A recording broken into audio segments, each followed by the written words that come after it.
BJP ಸರ್ಕಾರ ಕೊಟ್ಟಿದ್ದು ಅದನ್ನು ವಾಪಸ್ ಪಡೀತೇವೆ ಅಂತ ಮುಖ್ಯಮಂತ್ರಿ ಹೇಳಿದ್ದಾರೆ. ಇದನ್ನು ಯಾವ ದೃಷ್ಟಿಕೋನದಿಂದ ಇವತ್ತು ಹಿಜಾಬ್ನ ವಿಚಾರ ಇವತ್ತು ಕಾನೂನಿನ ವ್ಯವಸ್ಥೆಗಳಲ್ಲಿ ಕೋರ್ಟಿನಲ್ಲಿ ಇರುವಂಥ ಸಂದರ್ಭದಲ್ಲಿ ಈ ಕಾನೂನಿನ ನಿಯಮಗಳನ್ನು ಉಲ್ಲಂಘನೆ ಮಾಡಿ ಒಂದು ರೀತಿಯ ಕಂಟೆಂಪ್ಟ್ ಆಫ್ ಕೋರ್ಟ್ ಅಂತೇಳುವಂಥ ರೀತಿಯ ಅರ್ಥ ಬರುವ ಹಾಗೆ ಒಂದು ಮುಖ್ಯಮಂತ್ರಿ ಸ್ಥಾನದಲ್ಲಿ ಕೂತಂಥ ವ್ಯಕ್ತಿ ಈ ರೀತಿಯ ಹೇಳಿಕೆ ಕೊಡುವಂಥದ್ದನ್ನು ಇವತ್ತು ನಾನು ಖಂಡಿಸ್ತೇನೆ. ಕೋರ್ಟಿನ ನಿರ್ಣಯಗಳು ಒಂದು, ಆ ಕೋರ್ಟಿನ ನಿರ್ಣಯಗಳು ಬರೋಕ್ಕಿಂತ ಮುಂಚೆ ಇವತ್ತು ಈ ರೀತಿಯ ಹೇಳಿಕೆಯನ್ನು ಕೊಟ್ಟದ್ದು ಎಲ್ಲೋ ಒಂದು ಕಡೆ ನಾವು ಕೋರ್ಟಿನ ಕಾನೂನು ನಿಯಮವನ್ನು ಮೀರಿ ಅಲ್ಪಸಂಖ್ಯಾತರಿಗೊಂದಿಗೆ ಇದ್ದೇವೆ ಅಂತ ಹೇಳುವಂಥ ತೋರಿಸಿಕೊಡುವಂಥ ಭಾವನೆಗಳು ಅಂತ ಹೇಳೋದು ನನಗೆ ಕಾಣ್ತಾ ಇದೆ. ಹಾಗಾಗಿ ಅಲ್ಪಸಂಖ್ಯಾತರನ್ನು ಓಲೈಕೆ ಮಾಡುವಂಥ ದೃಷ್ಟಿಯಲ್ಲಿ ಇಷ್ಟೊಂದು ಮಟ್ಟದ ಹಂತಕ್ಕೆ ಕಾಂಗ್ರೆಸ್ನ ಮುಖ್ಯಮಂತ್ರಿಗಳು ಇಳಿತಾರೆ ಅಂತ ಹೇಳೋದು ನಾನು ಎಣಿಸ್ಕೊಂಡಿಲ್ಲ. ಇಡೀ ಜಗತ್ತಿಗೆ ನಮಗೆ ಕರ್ನಾಟಕ ಈ ದೇಶಕ್ಕೆ ಸಂವಿಧಾನ ಕಾನೂನಿನ ವ್ಯವಸ್ಥೆ ಅಂತಿಮ, ಅದಕ್ಕಿಂತ ಮೇಲಿನ ವ್ಯವಸ್ಥೆಗಳು ಯಾವುದಿಲ್ಲ. ಹಾಗಾಗಿ ಅದನ್ನೇ ಗಾಳಿಗೆ ತೂರಿ ಈ ರೀತಿಯ ನಿರ್ಣಯಗಳನ್ನು ಅವರು ಒಂದು ಸಾರ್ವಜನಿಕವಾಗಿ ಒಂದು ಹೇಳಿಕೆಯನ್ನು ಹಾಸ್ಯಾಸ್ಪದ ರೀತಿಯಲ್ಲಿ ಕೊಡ್ತಾರೆ ಅಂಥೇಳಿ ಆದರೆ ಅನುಭವ ಇದ್ದಂಥ ಮುಖ್ಯಮಂತ್ರಿಗಳು ಮಾಡುವಂಥ ಕೆಲಸ ಕಾರ್ಯಗಳಲ್ಲ ಅಂಥೇಳಿ ನಾನು ಹೇಳಲಿಕ್ಕೆ ಬಯಸ್ತೇನೆ. ಇದು ಒಂದು. ಎರಡನೇದು, ಅವರ ಮಾತನ್ನು ಕೇಳಿ ಹಿಜಾಬ್ ಧರಿಸ್ಕೊಂಡು ಬಂದಂಥ ವಿದ್ಯಾರ್ಥಿಗಳು ಬಂದರೆ ಆವಾಗ ಸಹಜವಾಗಿ ಒಂದು ಧರ್ಮದವರಿಗೆ ಓಲೈಕೆ ಮಾಡಿದಾಗ ಹಿಂದೂ ಧರ್ಮದವರು ಕೇಸರಿಯನ್ನು ಹಾಕ್ಕೊಂಡು ಬರುವಂಥ ಕೆಲಸ ಕಾರ್ಯಗಳಾಗತ್ತೆ.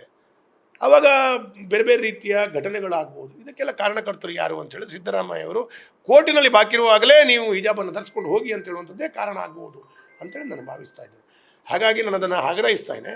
ಕೋರ್ಟಿನಲ್ಲಿರುವಂಥ ಸಂದರ್ಭದಲ್ಲಿ ನೀವು ಈ ರೀತಿಯ ಹೇಳಿಕೆ ಕೊಟ್ಟದ್ದನ್ನು ಅದನ್ನು ಹಿಂಪಡ್ಕೊಳ್ಬೇಕು, ಅದು ಸರಿಯಲ್ಲ.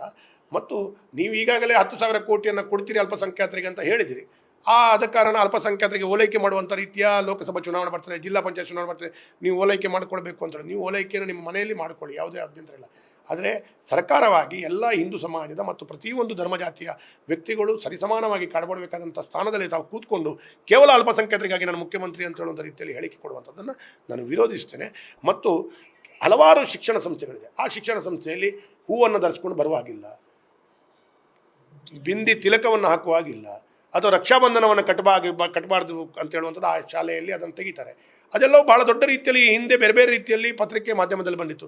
ಆದರೂ ನಾವು ಹಿಂದೂ ಸಂಘಟನೆಗಳಿರ್ಬೋದು, ನಾವು ಪಕ್ಷ ಶಾಲೆಯ ಒಳಗಡೆ ಧರ್ಮದ ಚಿಂತನೆಯ ಪ್ರಕಾರ ವಿಚಾರಗಳು ಬರಬಾರ್ದು, ಧರ್ಮದ ಆಧಾರಿತವಾಗಿ ವಿದ್ಯಾರ್ಥಿಯನ್ನು ವಿಂಗಡಿಸುವಂಥದ್ದು ಸರಿಯಲ್ಲ, ಧರ್ಮ ಅಂತೇಳುವಂಥದ್ದು ಜಾತಿಯ ರೀತಿಯಲ್ಲಿ ವಿಂಗಡಣೆ ಮಾಡಬಾರ್ದು. ಎಲ್ಲೋ ಒಂದು ಕಡೆ ವಸ್ತ್ರದ ನೀತಿಯ ಏನು ನಾವು ವಸ್ತ್ರದ ನಿಯಮಗಳನ್ನು ಮಾಡಿದ್ವಿ. ಯಾಕೆ ಅಂತ ಹೇಳಿದರೆ ಯಾವುದೇ ಜಾತಿ ಮತ ಧರ್ಮ ಬಡವ ಶ್ರೀಮಂತ ಅಂತೇಳುವಂಥದ್ದು ಆಗದೆ ಎಲ್ಲರೂ ಸರಿಸಮಾನರು ಶಾಲೆಯ ಒಳಗಡೆ ಕ್ಲಾಸ್ ರೂಮ್ನ ಒಳಗಡೆ ಆಗಬೇಕು ಅಂತ ಹೇಳೋ ಚಿಂತನೆಯೊಂದಿಗೆ ಅದು ಬಂದಿದೆ. ಈಗ ಅದನ್ನು ನೀವು ತೆಗಿತೀರಿ ಅಂತೇಳಿ ಆದರೆ ಆಗ ಪುನರಪಿ ಈ ರೀತಿಯ ಡಿಫ್ರೆನ್ಸಸ್ ಬರಲಿಕ್ಕೆ ಅವಕಾಶಗಳು ನೀವು ಕಲ್ಪಿಸಿಕೊಟ್ಟಂತಾಗ್ತದೆ. ಇದು ಸರಿಯಲ್ಲ ಅಂತ ಹೇಳೋದು ನನ್ನ ಭಾವನೆ. ಕೊನೆಯದಾಗಿ ಒಂದು ಮಾತನ್ನು ಹೇಳಲಿಕ್ಕೆ ಬಯಸಿದೆ.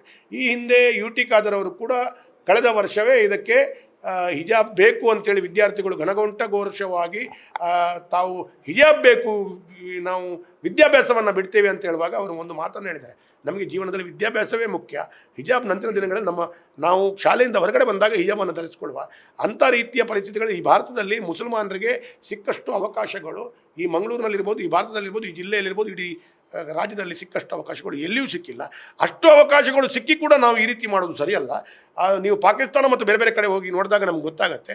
ಅದಕ್ಕಿಂತ ಇಷ್ಟು ಅವಕಾಶಗಳು ಸಿಕ್ಕಿದಾಗ ನಾವು ಅದನ್ನು ಒಳ್ಳೆ ರೀತಿಯಲ್ಲಿ ತೆಗೆದುಕೊಂಡು ಹೋಗಬೇಕಂತ ಹೇಳುವಂಥದ್ದು UT ಖಾದರ್ ಅವರೇ ಅದನ್ನು ಅವತ್ತು ಒಂದು ರೀತಿಯಲ್ಲಿ ಸಮರ್ಥಿಸಿಕೊಂಡಾಗ ಇವತ್ತು ಸಿದ್ದರಾಮಯ್ಯ ಹೇಳಿಕೆ ಒಂದು ರೀತಿಯ ಇನ್ನೊಂದು ರೀತಿಯಲ್ಲಿ ತಪ್ಪು ದಾರಿಗೆ ಕೊಂಡೋಗುವಂಥ ಒಂದು ಮಾಹಿತಿ ಆಗಿದೆ ಅಂತ ಹೇಳಿಕ್ಕೆ ಬಯಸ್ತೇನೆ. ಈಗ ಹಿಜಾಬ್ ವಿವಾದ ಅದಕ್ಕೆ ಹಿಂದೆ ಇದ್ದದ್ದು PFI ಮತ್ತು CFI. ಈಗ ಆ ಎರಡೂ ಸಂಘಟನೆಗಳು ಬ್ಯಾನ್ ಆಗಿವೆ.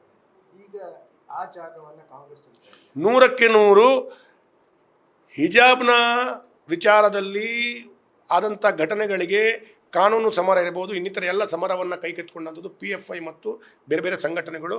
ಅದೆಲ್ಲವೂ ಇವತ್ತು ಕೇಂದ್ರ ಸರ್ಕಾರ ಬ್ಯಾನ್ ಮಾಡುವಂಥ ಸಂದರ್ಭದಲ್ಲಿ ಆ ಘಟನೆಗಳು ಆ ಎಲ್ಲ ವ್ಯಕ್ತಿಗಳು ಇವತ್ತು ಕಾಂಗ್ರೆಸ್ನೊಟ್ಟಿಗೆ ಸೇರಿಕೊಂಡಿದ್ದಾರೆ.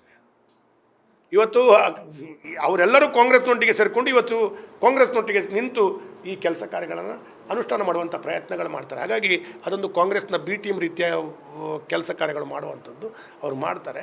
ಆದರೆ ನಾವಂತೂ ಸ್ಪಷ್ಟವಾಗಿ ಹೇಳಿಕ್ಕೆ ಬಯಸ್ತೇವೆ, ನೀವು ಒಂದು ಧರ್ಮದವರಿಗೆ ಒಂದು ಅವಕಾಶಗಳನ್ನು ಕಲ್ಪಿಸಿಕೊಟ್ಟಾಗ ಇನ್ನಿತರ ಧರ್ಮದವರು ಸಹಜವಾಗಿ ಅದಕ್ಕೆ ರಿಯಾಕ್ಷನ್ ಬಂದೇ ಬರ್ತದೆ. ಅದಕ್ಕೆ ಎಲ್ಲವೂ ಕಾರಣಕರ್ತರು. ನಮಗೆ ಹಿಂದೂಗಳ ಮತ ಬೇಡ, ನಾವು ಕೇವಲ ಅಲ್ಪಸಂಖ್ಯಾತರಿಗಾಗಿಯೇ ನಮ್ಮ ಮತಗಳು, ನಮ್ಮ ಕೆಲಸ ಕಾರ್ಯಗಳು ನಾವು ಅಲ್ಪಸಂಖ್ಯಾತರಿಗಾಗಿ.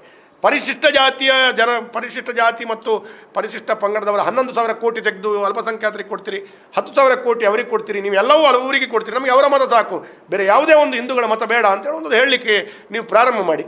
ಅವಾಗ ಹಿಂದೂಗಳು 135 ಸ್ಥಾನದಲ್ಲಿ ಕೊಟ್ಟಂಥ ಕಾಂಗ್ರೆಸ್ ಸರ್ಕಾರಕ್ಕೆ ಎಲ್ಲಿಗೆ ತಂದು ನಿಲ್ಲಿಸ್ತಾರೆ ಅಂತ ನೋಡಿ. ಈಗ ಒಂದು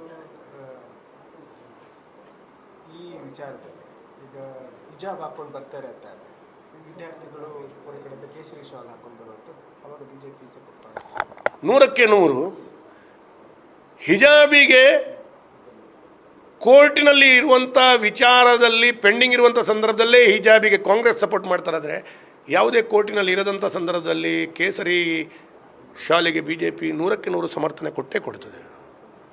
ನಾವು ಅದಕ್ಕೆ ಪೂರ್ಣ ರೀತಿಯ ಸಮರ್ಥನೆಯನ್ನು ಕೊಡ್ತೀವಿ. ನ್ಯೂಸ್ ಫಸ್ಟ್ ನಿರ್ಭೀತಿಯಿಂದ ನಿಮ್ಮ ಪರವಾಗಿ.